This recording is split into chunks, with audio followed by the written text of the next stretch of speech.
I'm deeply convinced from my own experience that if you find what God is calling you to do, it will be the greatest adventure of your life.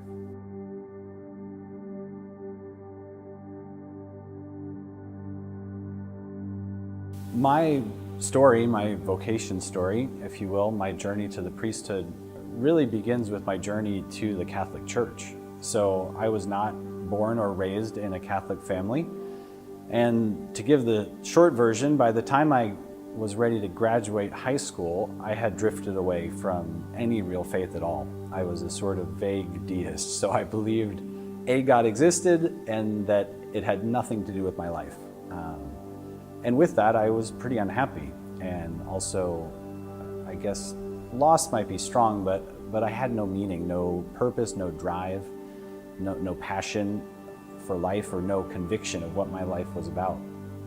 And through a long series of what seemed at the time to be coincidences, what I now know were God working, I was given the opportunity to travel in Europe with my older brother. And we went as the sort of backpack your way through Europe, do whatever you want kind of trip. And it became very quickly for me actually a pilgrimage. So we started visiting the great churches of Europe just as tourists, sometimes just because they were free and we didn't have a lot of money. And we went in and I was just bowled over. I was humbled and encountered a presence of God, a loving presence of Christ that I'd never known. And I found in that experience just the truth of Jesus first, and then the truth of the Catholic Church.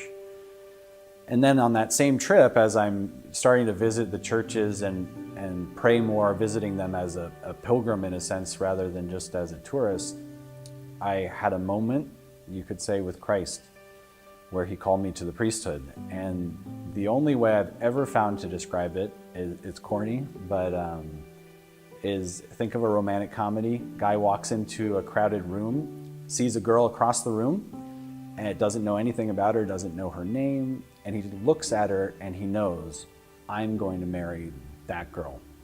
And I suppose those moments really happen. It happened to me, but it was Christ on the cross.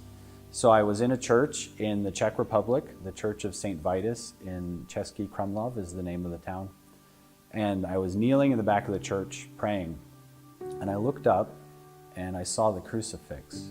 And I had that moment. I saw Jesus and I thought, that's not I'm going to marry that girl, but that's the meaning of my life. That's what I'm made for.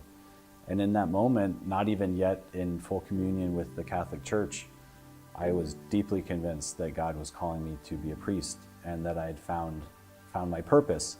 Now, it wasn't smooth always from then. There were ups and downs, being reassured that this was real, not just a burst of enthusiasm, all that. But it turned out it really was real, and that in that moment, God showed me what he had made me for. And the rest is history, so to speak. And that experience gives me really the joyful confidence to say when I speak to young people, young men about the priesthood, or young men and women about their vocation more broadly, I'm deeply convinced from my own experience that if you find what God is calling you to do, it will be the greatest adventure of your life.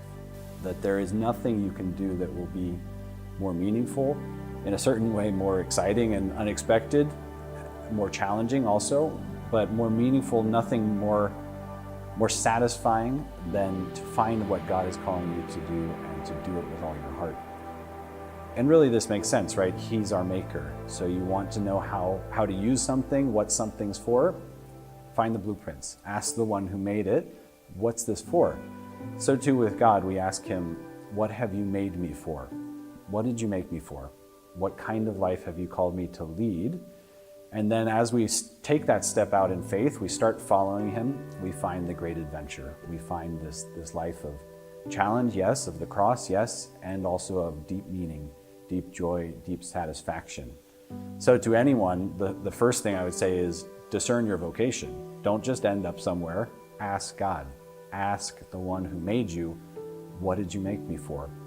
And then as he shows that to you step by step, follow it passionately, and you will never be sorry that you did.